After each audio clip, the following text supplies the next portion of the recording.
Estaban sentados alrededor de la misma piedra labrada que deslumbró a Cucú y que estaba ubicada en el mismo exacto centro del observatorio. Ahí están. Boris Abralcán, los astrólogos, seguían con atención las explicaciones de los dos recién llegados a la Casa de las Estrellas. Y la verdad es que el último tramo del desierto nos trató razonablemente bien, decía Cucú. Nada de pastores, nada de salitrales, nada de alimañas. Nos separamos de Cupuca y a los varios días encontramos la bahía de la Mansa Lalafque. En el lugar preciso nos aguardaba una balsa bien provista con la que nos pusimos a navegar. Antes de lo esperado nuestros pies pisaban la comarca aislada y mis ojos volvieron a ver 13 veces 7.000 pájaros. Cucub disfrutaba del regreso a su comarca aislada. Se sentía a salvo de todo mal y trataba a los supremos astrónomos con un aire de familiaridad que antes no hubiera insinuado. Había vuelto Cucub a ser un zitzaay entre los suyos. Tal vez de allí sacó ímpetu para desestimar las advertencias finales de Cupuca. El brujo auguró que mi propia tierra me resultaría ajena, pues yo digo que se equivocó. Desde que llegué a Belerán no he hecho más que reconocerla. Mi tierra, mi tierra, mi tierra, los míos. Cucub recorrió con la vista las altas paredes de piedra labrada, los tubos de jadeíta con que los astrónomos leían en el cielo y el cuerno que hacían sonar hacia los 4 puntos cardinales para anunciar ceremonias y festividades.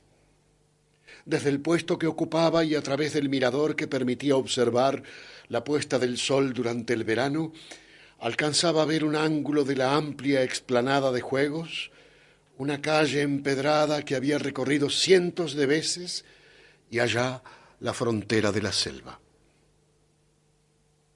Como la piedra labrada, todo permanecía idéntico a su recuerdo. Cupuca se había equivocado. Hasta la propia casa se nos hará ajena. Qué antojo de ir al mercado por una bebida embriagadora y un trozo de carne de agutí untado con su propia grasa. La confianza lo desbordaba Cucub y Cucub se atrevió a prolongar sus comentarios. Creo que Cupuca se dejó aturdir por cierto trance. Creo que se apresuró a sacar conclusiones demasiado oscuras. Debo reconocer que yo mismo fui presa de un pesimismo que ahora, viendo lo que veo, me parece exagerado. Dulcancelin no podía creer a sus oídos. La insensatez de aquel hombrecito volvía a ponerlo fuera de sí, y el estómago se le retorcía a Dulcancelin de las ganas rabiosas de recordarle aquello que casualmente no había contado. Muy pronto te pones a desairar al que te protegió con sus brazos y con su ánimo. Lo acusas de estar aturdido y errar las conclusiones. Y aunque hablas, Isai, nada dices del pánico que te vació el cuerpo cuando llegó la nube de alimañas. Dulcancelin iba a pronunciar en voz alta algo parecido a sus pensamientos cuando Sabralcam interrumpió el parloteo de Cucú. Nos alegramos de que te reconozcas en casa, le dijo el astrónomo Sabralcam. Ahora debemos hacer lo necesario para que el representante de los Usiwilkes también sienta esta casa como suya. El guerrero debió responder con un gesto de vacilación porque Bor, el otro astrónomo, intervino en apoyo de su par. Así lo deseamos. El más alto de los dos astrónomos tenía la voz delgada, Bor. Esperamos conseguir que nuestro hogar se asemeje al tuyo, Dulcancelin. Lo agradezco, murmuró Dulcancelin, pero eran otras las palabras que pasaban por su cabeza. ¿Cómo se podría parecer a su pequeña casa de madera aquel palacio de piedra con olor a piedra? ¿Qué tenían de semejantes las vestiduras de los Itzaay, imponentes de plumas y pedrerías, con las prendas sin lujo que las mujeres de los confines tejían a telar? La exagerada gesticulación de Cucú, tan distante de la severidad de Usiwilk, se insinuaba también en el comportamiento de los astrónomos. Las diferencias estaban a la vista, las coincidencias no. Dulcan Selin se puso a recordar su llegada a la Casa de las Estrellas. Lo primero que le vino al recuerdo fue la decisión de esperar a que llegara la noche antes de entrar a Beleram, con la idea de que un Usiwilke no fuera visto cruzando la ciudad, y mucho menos entrando a la Casa de las Estrellas. Si estás de acuerdo, nos detendremos a los bordes de Beleram hasta que llegue la oscuridad, le había dicho Cucub. La zona que acordonaba la ciudad era toda de árboles frutales. La enredadera que cubría gran parte del suelo y subía por los troncos tenía unas flores anaranjadas que junto a la fruta madura saturaban el aire de olores dulces. Atardecía en la selva. El rocío caía tan abundante como una buena llovizna para que los colores se pusieran lustrosos. Pájaros enormes y pájaros diminutos llegaban buscando su alimento. El guerrero Usiwilke, por afligida que tuviera el alma, no podía ignorar la maravilla. Entre el espacio de árboles bajos y la selva cerrada no había transición. Detrás de los últimos frutales, la vegetación hacía imposible transitar libremente el territorio, salvo por la red de senderos que los Tzitzai mantenían despejados a fuerza de machete. Hemos abierto caminos que comunican las aldeas, otros nos llevan a los sitios donde hay agua, casa, medicinas. Ahora que recordaba fue después de ese comentario, cuando Cucú había comenzado a recobrar su vanidad. Dulcan Selin y Cucub ya habían utilizado uno de esos senderos, el que unía Amarilla del Cien Pies con Amarilla de las Golondrinas y ambas con Beleram. Cuando caminaban los tramos finales empezaba a atardecer. A esa hora, había dicho Cucub, nadie estaría llegando. En cambio era posible que algunos vinieran en sentido opuesto, abandonando Beleram después de una jornada de trabajo. Por esa razón, avanzaron con la atención puesta por delante y varias veces los hombres que regresaban a sus aldeas los obligaron a apartarse del camino y ocultarse. Según Cucub lo había propuesto, permanecieron ocultos en la selva hasta que se hizo la noche. Recién cuando los artesanos abandonaron sus talleres, los vendedores del mercado levantaron sus puestos y las calles se quedaron vacías. Cucub y Dulcan Selin atravesaron la ciudad de Beleram. El guerrero Usiwilke conoció Beleram a la luz de las estrellas y de las antorchas que ardían a la entrada de las grandes construcciones. Los edificios se hallaban bastante alejados entre sí, y si su distribución seguía algún orden, la vista no alcanzaba a percibirlo. Dulcan Selin comprendió que aquellas construcciones, cada una situada en la cima de una pirámide, no eran los hogares de los Tzitzai. Por supuesto que no. Aquí es donde los astrónomos habitan y tienen sus observatorios. Aquí se confecciona y se comercia. Este es el lugar de las ceremonias y de los juegos comunitarios. Beleram era una ciudad rodeada de selva, pero sin vegetación. Piedras sobre piedra, donde la selva no podía entrar.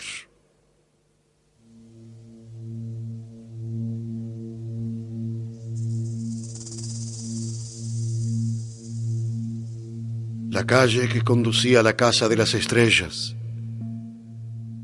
era la más ancha de la ciudad. A ambos lados desembocaban callejuelas angostas. Mira, Dulcan Selin, por esta de aquí llegas directamente al mercado, había dicho Cucub en el silencio de Beleram. Pero el guerrero Dulcan Selin estaba interesado en otra cosa. La construcción que cerraba el camino era sin duda alguna la Casa de las Estrellas.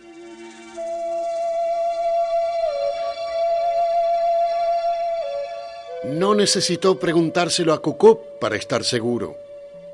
A causa de la distancia y de los fuegos que escondían más de lo que alumbraban, Dulcan Selim no alcanzaba a distinguirla con precisión. Aún así, tuvo que recordar que lo que veía no era un sueño.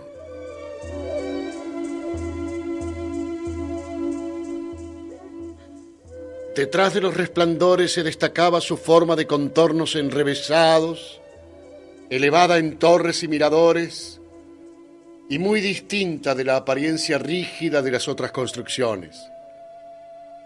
¿Admites que es bella como nada que has visto antes, Dulcan Selim?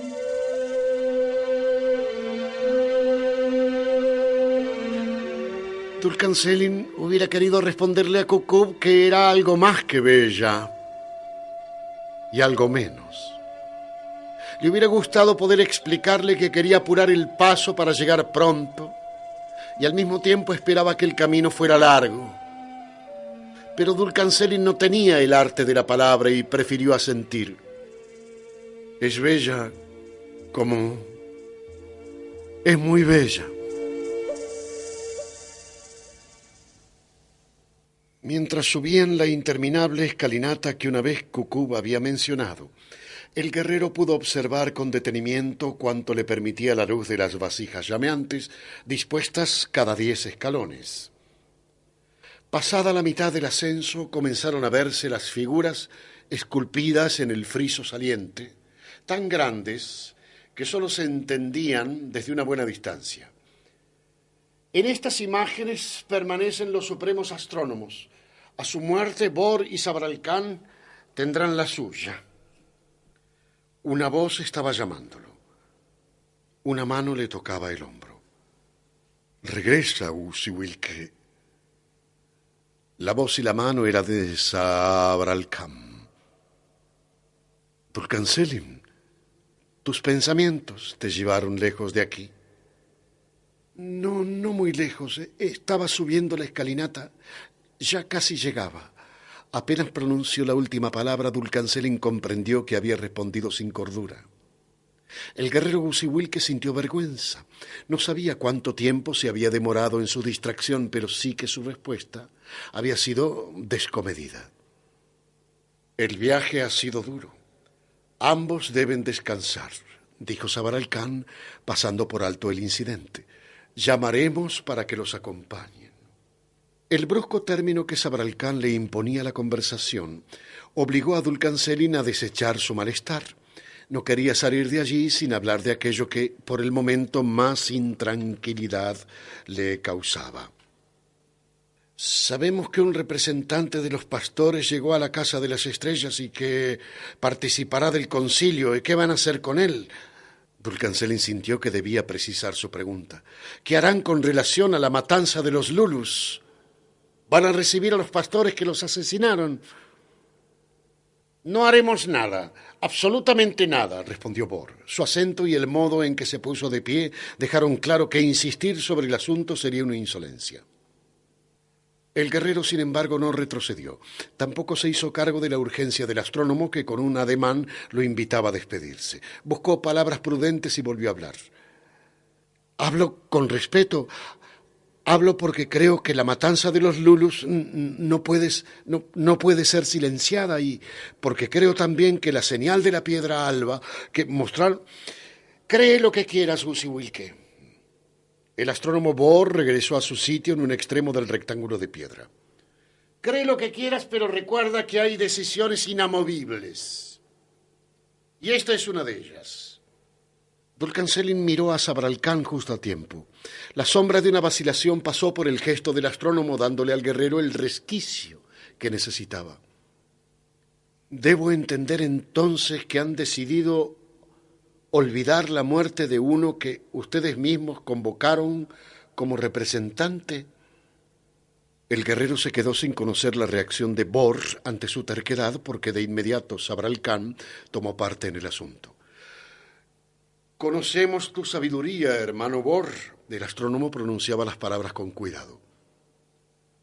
Por eso nos atrevemos a pedirle que le expliques al representante de los Usiwilkes, Dulcan Selim, ¿Cuál es el fundamento de nuestra decisión de recibir al representante de los pastores? Conocemos tu sabiduría y tu bondad, hermano Sabralcam. Bor amagó con volver a levantarse. Pero sabemos que no existe el tiempo de explicar todo a cada uno. Somos quienes somos y hacemos lo que debemos hacer. Te pedimos que permanezcas sentado.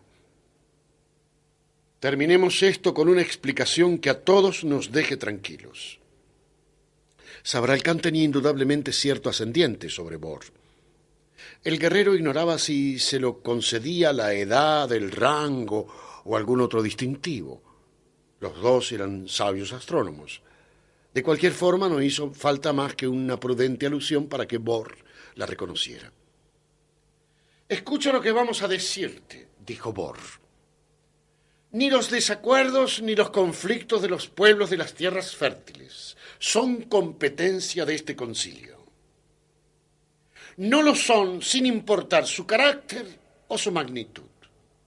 ¿Aceptarían los Gusiwilques que nos entrometiéramos en las guerras que desde siempre han enfrentado a sus linajes? No estamos aquí para condenar la dureza con que los señores del sol tratan a sus esclavos. Este concilio no está para esto. Tampoco para determinar si es usurpadora la casa que ahora los gobierna o si es usurpadora la que le disputa el trono. Este concilio no está para esas cuestiones menores. Del mismo modo, nadie deberá oficiar en la muy áspera disputa que mantenemos los astrónomos con algunas familias del clan de los búhos. Hemos llamado a este concilio por algo mucho más grande que cada una de nuestras rencillas y divisiones. Piensa qué sucedería si, en vez de ocuparnos de lo que a todos nos iguala, nos desgastáramos y nos dividiéramos por nuestras diferencias. Los extranjeros no estarán aguardando a que nos pongamos de acuerdo. Sus naves llegarán pronto y aún no sabemos con qué fines vienen.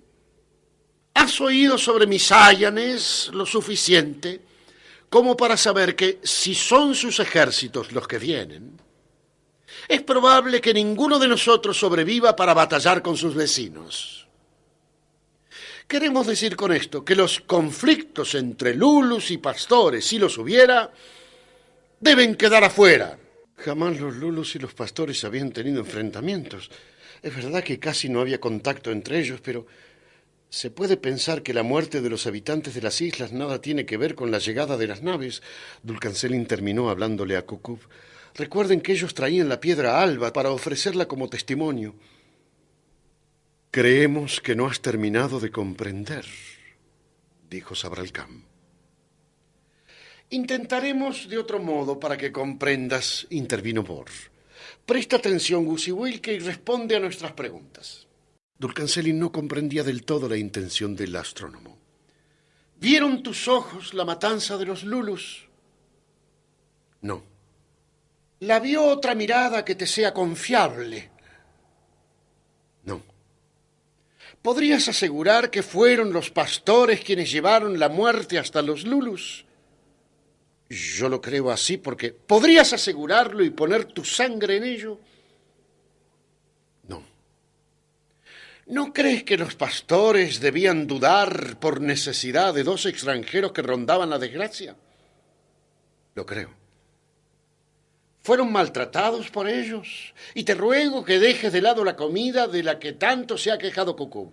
No, maltratados no fuimos maltratados por los pastores. ¿Perseguidos? No lo sé. Cuando menos no los alcanzaron los pastores cuando ustedes huían, ¿no? Es verdad. ¿No los alcanzarían los dueños del desierto si hubiesen querido alcanzarlos? Sí. Gusiwilke, ¿pondrías en peligro las tierras fértiles malogrando un concilio que decidirá el destino de todos los seres que la habitan? ¿Lo harías en nombre de una suposición porque supones que los pastores envenenaron a los lulus? Hay muchos indicios, similares a los que creíste tener cuando te disponías a matar a Cucub el mensajero, y si fuera esto otra pluma de cúcul escondida, El guerrero estaba confundido. De pronto la razón se ponía del lado del astrónomo y sus propias insistencias parecían cosas de la pequeña Wilquilén. Porque pensó en ella, se sonrió, y porque se sonrió los demás creyeron que aceptaba sin reparos la argumentación de Borges. Muy bien, tendrán ustedes muchas cosas que hacer y yo tengo asuntos pendientes, dijo Cucú, pensando que le convenía pasar el resto de la noche en las inmediaciones del mercado y así conseguir tortillas calientes. Hermano Dulcancelin, fue bueno acompañarte. Ahora debo dejarte solo. ¿A dónde te imaginas que vas a ir?, preguntó Bor. Al mercado, respondió Sabralcán antes de que Cucub comenzara a embrollarse con justificaciones. Al mercado. La cara de Cucub se transformó cuando escuchó decir que hasta que todo acabara no podría abandonar la casa de las estrellas. Era una nueva orden de los astrónomos, como de costumbre apoyada en razones claras. Has visto mucho y has oído mucho, explicó Borges. Mucho más que el resto de los mensajeros. Por otro lado, tienes tu lengua y la usas. Hay riesgo en dejarte permanecer fuera de aquí, en el mercado. Lo poco que dijeras entre el pueblo de Belerán serían palabras a destiempo. Tenemos buenas noticias. Decidimos, los astrónomos, que harás una visita al mercado de Belerán, sí. Pues hay en eso un beneficio. En el lugar se reúnen personas de todas las aldeas cercanas. Conoces, Cucuba, muchas de ellas, y casi todas te conocen y confían en ti. Ve allá y entérate de lo que están comentando. Averigua lo que ocurre. Pregúntales especialmente por aquello que te resulte insólito, porque es posible que descubramos cosas que ellos mismos ignoran. Todo lo que ustedes nos han contado, más las palabras de los lulus y los temores del mago Cupuca, nos obligan a indagar en nuestra gente, para saber si también aquí se han observado o soñado señales extraordinarias. Ve, Cucu, y haz lo que te pedimos. Después regresarás a la casa de las estrellas y permanecerás aquí mientras los tiempos lo exijan. La cara de Cucuba acompañó el discurso de Sabralcán con expresiones oportunas y acabó en el gesto de quien recupera algo de lo mucho que había perdido. Haré lo que me ordenan. Si están de acuerdo, regresaré mañana antes de que el sol llegue al centro del cielo. Nadie quería seguir dilatando el final de aquella conversación. Sabralcán golpeó 2 veces un disco dorado de buen tamaño que estaba apoyado contra una pared. Dulcancelin y Cucub se prepararon para abandonar el observatorio. Un último cuidado, intervino esta vez Bor. Dinos, Cucub, ¿qué responderás cuando la gente en el mercado te pregunte por la causa de tu larga ausencia? Responderé, parece que ya nadie quiere casarse, ni nacer, ni morir si yo y mi música no estamos presentes. Bien. Sonará bien en tu boca, dijo Sabralcán. Con ese aspecto no creerán que vienes de una ceremonia. Quizá Bor no estaba totalmente convencido del permiso que le habían otorgado. Antes de partir te indicarán dónde asearte y te darán ropas limpias. Detrás de la puerta los escoltas estaban listos. 2 de ellos se llevaron a Cucú por un pasillo de piedra y otros 2 se quedaron esperando la orden de acompañar al Gusiwilque. Estos hombres te conducirán, Gusiwilque, a la sala que te pertenece. Encontrarás en ella todo lo necesario para reparar las consecuencias del viaje. Mañana muy temprano convocaremos al inicio del concilio. Los escoltas, vestidos con túnicas cortas de rojos y verdes entremezclados, acompañaron al guerrero Gusiwilque sin decir ni una palabra. En el trayecto dejaron atrás muchas puertas cerradas y solo unas pocas entreabiertas. Dulcancelin alcanzó a ver grandes espacios y un ir y venir de sirvientes llenando ánforas con aceite aromático, cubriendo el piso con esteras, apagando o encendiendo candelas. Mucha gente se movía a esas horas en la casa de las estrellas. A pesar de eso, no se escuchaba ningún ruido. A medida que se adentraron por los pasillos, Dulcancelin dejó de interesarse por la fastuosidad que lo rodeaba y le oprimía el pecho. A cambio y en busca de sosiego se puso a pensar en el mago Cupuca. El brujo de la tierra andaba descalzo por el bosque. El brujo de la tierra Cupuca no tenía sirvientes y su casa era una cueva en algún lugar de las Maduinas. Tenía un morral gastado de andar a la intemperie, un olfato que le permitía conocer lo pasado y lo venidero, y unos ojos capaces de seguir un rastro marcado en el camino varios inviernos antes. Dulcancelin pensó que a nadie respetaba más que aquel Cupuca, huesudo y severo, que conocía los misterios de la tierra y era amigo de los cardos. Aquí me tienes, con rumbo a los panes de vieja Kush, le dijo Cupuca. Cuando Dulcancelin se recobró, tenía frente a sí una puerta abierta y a ambos lados 2 escoltas, esperando que entrara.